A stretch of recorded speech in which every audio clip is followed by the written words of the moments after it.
Donc, c'est bien important qu'on comprenne cette allégorie de la paille et de la poutre.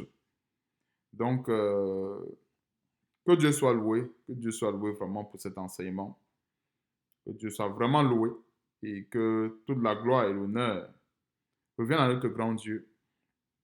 Donc, en résumé, il faut résumer l'enseignement. Euh, Dieu est bon, oui, mais il est bon d'abord, un, pour Israël, et deux, pour ceux qui ont le cœur pur. Donc, ceux qui ont le cœur pur. Dieu n'est pas euh, bon à tout vent, non, il est bon pour ceux qui ont le cœur pur. Et la bonté que Dieu manifeste envers ceux qui ne l'ont pas connu, ce n'est pas une bonté référentielle, ce n'est pas une référence. Et la plupart des faux pasteurs aiment prendre cela comme référence pour égarer le peuple de Dieu. Une personne qui ne craint pas Dieu et qui est riche, ce n'est pas, en fait, ce n'est même pas cette bonté qu'on doit regarder. Le musulman qui est multimilliardaire, le bouddhiste qui est multimilliardaire, ça ne me regarde pas. Ce n'est pas quelque chose, en fait, ce n'est pas une référence pour moi. Ce qui est référentiel pour moi, c'est cette bonté que Dieu manifeste envers un chrétien, par exemple, qui s'est dépouillé de tel péché ou qui s'est humilié devant la face de Dieu et que Dieu l'a restauré. Ou bien c'est cette bonté que Dieu manifeste à travers les chrétiens qui s'efforcent de lui plaire, qui s'efforcent de vivre dans la sanctification sans laquelle personne ne verra le Seigneur. Et le dernier détail, ça parle de l'amour. L'amour du prochain, le véritable amour que nous devons avoir, c'est cet amour-là qui consiste à donner notre vie pour les frères et donner sa vie pour ses frères ou bien pour le prochain, consiste à exposer même des fois sa dignité. Parce que des fois, beaucoup ne veulent pas exposer leur dignité, ne veulent pas exposer leur ego. Hein, ils préfèrent rester dans cet ego-là. On va bien les voir, on va dire, ah non, lui là, il ne passe pas le temps à dire que telle personne a fait ci, telle personne a fait ça. Donc beaucoup veulent rester dans cet ego, ne veulent pas exposer leur dignité, ne veulent pas être exposés aux injures pour, euh, pour avoir dénoncé le péché ou bien pour avoir repris un tel par rapport à telle situation. Reprendre n'est pas une mauvaise chose, mais c'est généralement la manière ou la façon. Parce qu'on ne peut pas reprendre quelqu'un comme si nous-mêmes, on ne pourrait pas un jour tomber dans le péché. Parce que ce n'est pas parce que tel pêche aujourd'hui que peut-être on est exempt de la situation. Non, il faut faire attention.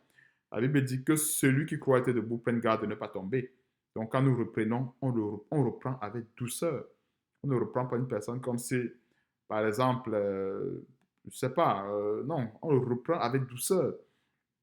On va devant la personne, on lui fait comprendre que non, telle situation, il a changé, il a se repenti.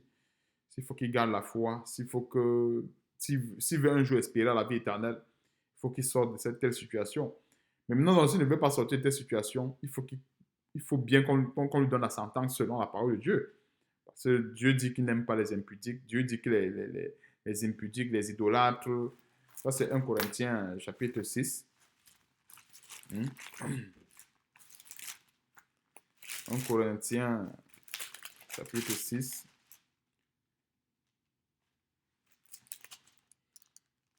Dit, ni les voleurs, ni les cupides, ni les ivrognes, ni les outrageux, ni les ravisseurs n'hériteront le royaume de Dieu.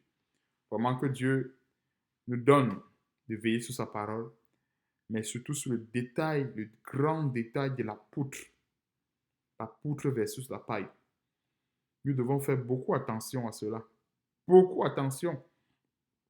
Pour que vraiment, parce que celui qui dénonce peut se constituer une poutre dans son œil. Si en dénonçant les choses chez les autres, en dénonçant le péché chez les autres, il continue à faire ces mêmes péchés. C'est très dangereux. C'est pour cela que nous devons beaucoup, beaucoup, beaucoup nous atteler à nous sanctifier. Ou un peu, nous devons nous atteler à nous sanctifier. C'est bien important, ces grands détails. Et les grandes leçons que j'ai, en fait, les grandes révélations que j'ai tirées de Matthieu chapitre 7 et que nous avons tirées ensemble, c'est vraiment assez profond. C'est pour ça que la Bible dit, ne jugez point, afin que vous ne soyez point jugés. Donc, comment dirais-je, c'est un état En fait, j'appelle ça, c'est l'état de la tiédeur. Ne jugez point, afin que vous ne soyez point jugé, c'est la tiédeur. C'est la tiédeur, pourquoi? Parce que une personne qui ne juge pas, il ne sera point jugé. C'est la tiédeur. Parce qu'en réalité, celui qui ne juge pas et qui commet les péchés, la réalité des choses, c'est qu'il sera jugé. C'est clair, il sera jugé. Pourquoi? Parce que la lumière condamne les ténèbres. Donc ne jugez pas, afin que ne soyez point jugé, c'est la tiédeur. Il faut bien qu'on comprenne cela, c'est la tiédeur. Donc il ne faut pas que les chrétiens disent que, oh non, je n'ai pas encore renouvelé mon intelligence ici, je ne dois point juger, je ne dois... Non. Si nous n'avons pas encore renouvelé notre intelligence dans un domaine, efforçons-nous de le faire. Efforçons-nous de le faire. Challengeons-nous autant pour moi. Efforçons-nous de dépasser ce niveau. Ne restons pas dans la tiédeur en disant, oh, je ne dois point juger, je ne dois point faire ceci. Non. Dépassons ce niveau nous-mêmes afin de pouvoir être digne de le faire. Parce que si on ne veut pas dépasser ce niveau, qu'est-ce que ça va donner? La tiédeur. Et la tiédeur, c'est cet état-là où on dit, ah, ce que l'autre fait, ça ne me regarde pas. Il fait ceci, il fait cela. Oh, ça ne me regarde pas. Mais Dieu nous interpelle, nous tous. Est-ce qu'on s'est déjà posé la question de savoir pourquoi est-ce que nous tous nous avons des yeux? Pourquoi est-ce qu'il y a des personnes, nous tous, le fait même que nous tous nous ayons des yeux en tant qu'être humain, ce n'est pas pour rien. Il y a des erreurs que tel frère va voir sur moi, que moi je ne peux pas voir. S'il y a la saleté sur mon dos, est-ce que je peux voir? Je ne peux pas voir. Mais est-ce que la saleté c'est une bonne chose? La saleté n'est pas une bonne chose. Donc le frère qui a vu la saleté sur mon dos, il a le devoir de m'interpeller là-dessus. Il a ce devoir. S'il ne m'interpelle pas sur la saleté qu'il y a sur mon dos, il pêche. Est-ce que vous voyez un peu? Je ne peux pas voir derrière mon dos. Hein. Je peux voir devant. Je peux voir tout ce qui est à la portée de mes yeux. Mais sur mon dos, je ne peux pas voir. Derrière mon dos, je ne peux pas voir. Donc moi, qui suis à l'extérieur, je peux voir parce que je suis derrière. C'est la même chose. En fait, ça ne veut pas dire que les chrétiens se surveillent, non. Mais c'est une image allégorique pour qu'on comprenne que Dieu n'a pas donné les yeux pour qu'on se regarde soi-même. Ou bien, les yeux là, c'est l'image du discernement. Et la Bible dit quoi? Veillez les uns sur les autres. Les yeux que nous avons là, c'est pour veiller les uns sur les autres. Les yeux, parce que nous avons les yeux physiques. Nous avons également les yeux spirituels. Les yeux spirituels que nous avons, c'est pour veiller les uns sur les autres. Un frère, il va être excellent devant. Mais derrière son dos, il y a la boue. Si l'autre frère ne dit pas, ah frère, ton dos là, je vois la boue ici. Ah frère, merci beaucoup. Ok, on va prier. Ou bien, soutiens-moi dans la prière. Que Dieu ait pitié de moi pour que la boue parte de mon dos. Si le frère commence à se braquer en disant, pourquoi tu vois la boue sur mon dos? Toi aussi, tu n'as pas la boue sur ton dos. Ça n'a pas de sens. Ça n'a pas de sens. Nous savons tous que Dieu est la boue. La boue, c'est l'image du péché. La saleté, c'est l'image du péché. Il y a un frère qui t'alerte sur un péché, c'est une bonne chose. Et comme je disais tantôt, qui t'alerte avec douceur, il ne t'alerte pas comme celui-là qui ne va jamais tomber, mais comme celui-là qui est la référence de la vérité. Non. Il t'alerte parce que c'est par amour. Parce qu'il voudrait bien que, de la même façon que tel veille sur moi, de la même façon aussi également je veille sur lui. Afin que nous tous, afin que nous tous, nous arrivons devant le Seigneur dans un état de pureté. Et c'est quelque chose que le Seigneur va redemander à chacun.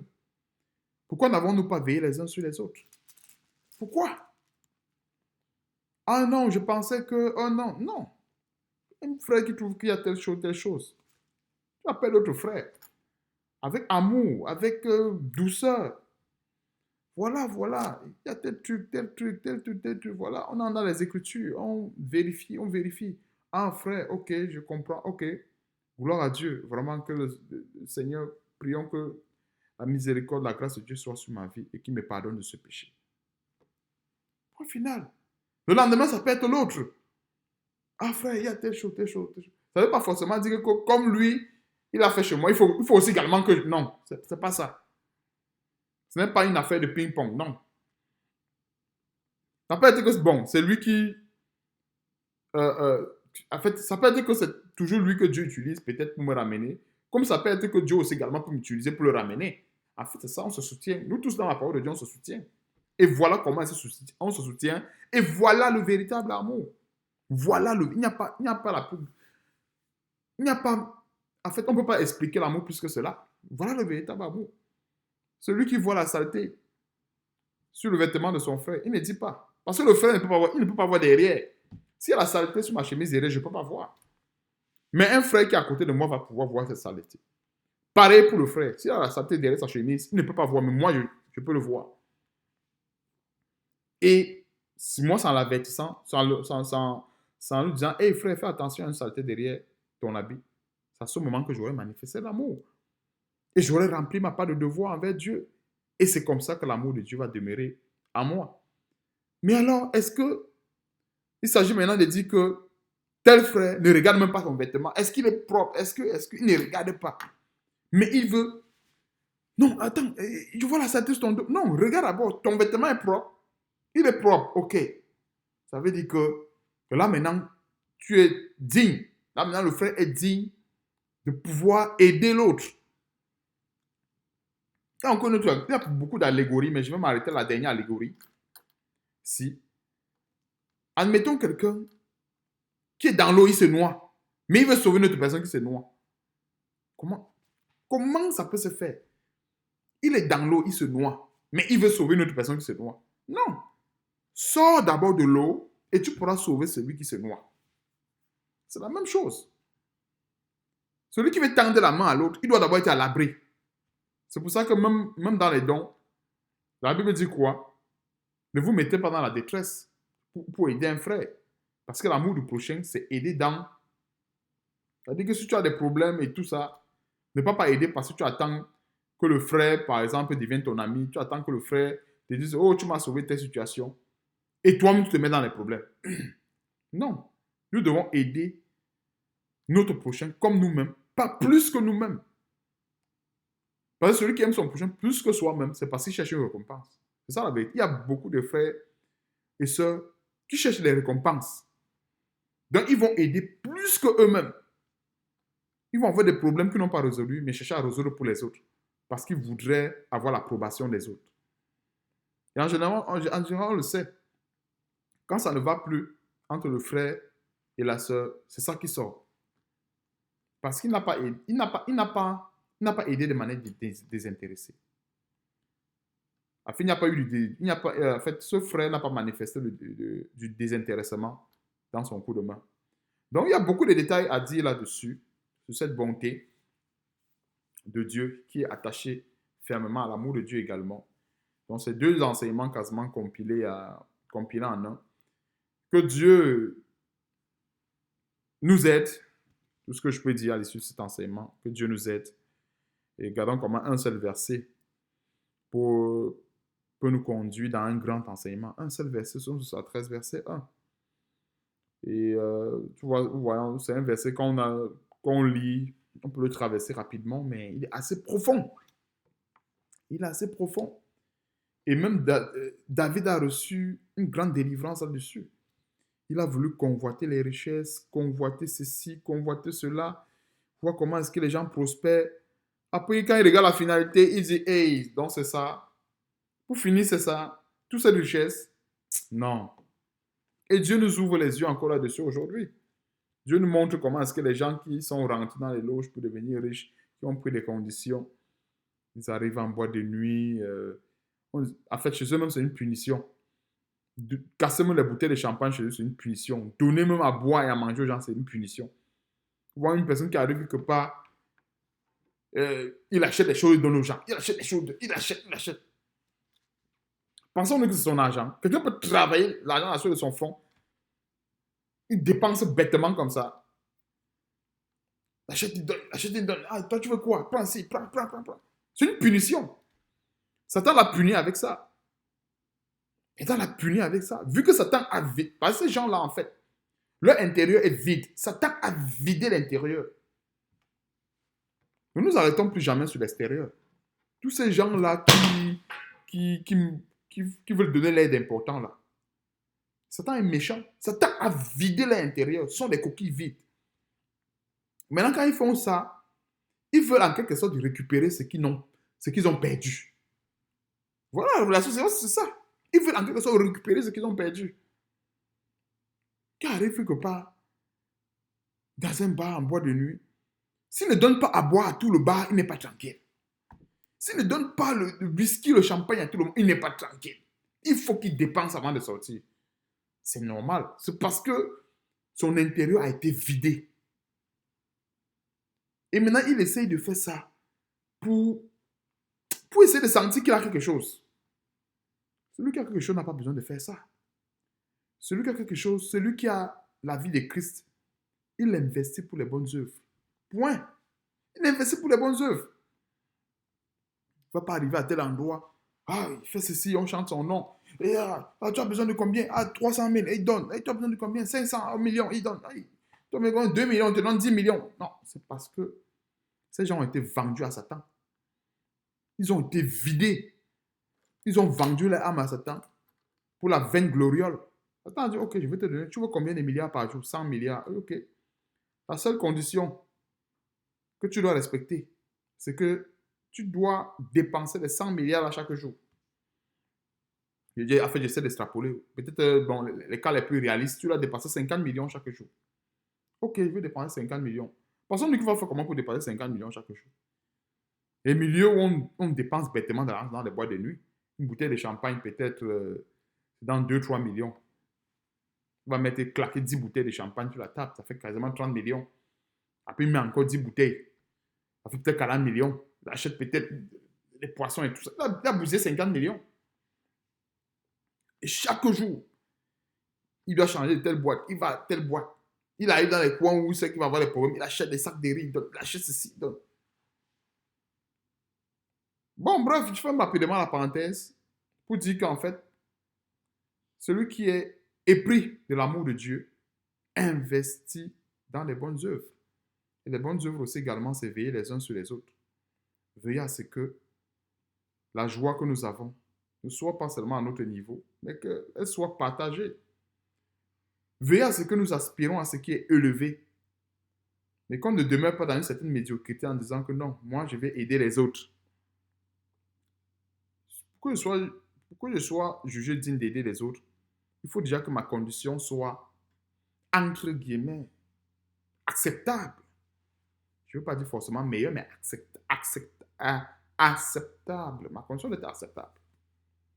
Parce que la meilleure des conditions, on ne voit jamais en fait sur cette terre. On va avoir les meilleures conditions sur le plan, entre guillemets, spirituel, mais sur le plan physique, non. Mais il faut quand même que ce soit dans une condition acceptable pour pouvoir dire, ok, je vais aider, donner un coup de pouce à quelqu'un. Donc, que Dieu soit loué, et tout simplement les 20 mots de prière, et puis par la grâce de Dieu, on se verra très prochainement, si Dieu le veut bien, pour un autre enseignement. Éternel Dieu, je te bénis, je te rends grâce, Seigneur Dieu, pour cet enseignement. Et te suis infiniment reconnaissant pour ta grâce et ta bonté dans nos vies. Oh Seigneur Dieu, donne-nous de nous élever chaque jour au standard de ta parole. Donne-nous de nous dépouiller. Donne-nous surtout de te craindre dans nos vies. Seigneur, ne permets pas qu'on s'endorme du sommeil de la mort. Aide-nous, surtout Seigneur Dieu, à nous dépouiller du mal, à nous dépouiller du péché. Car tu nous exhortes à aspirer à ce qui est élevé. Et donner ta lumière dans ce monde, ce n'est pas facile, parce qu'il faut être un exemple, parce qu'il faut se dépouiller soi-même, il faut être dur envers nous-mêmes, afin de pouvoir, Seigneur Dieu, pouvoir aider les autres sur ce chemin. Donne-nous encore, Seigneur Dieu, de ne regarder qu'à toi et rien qu'à toi.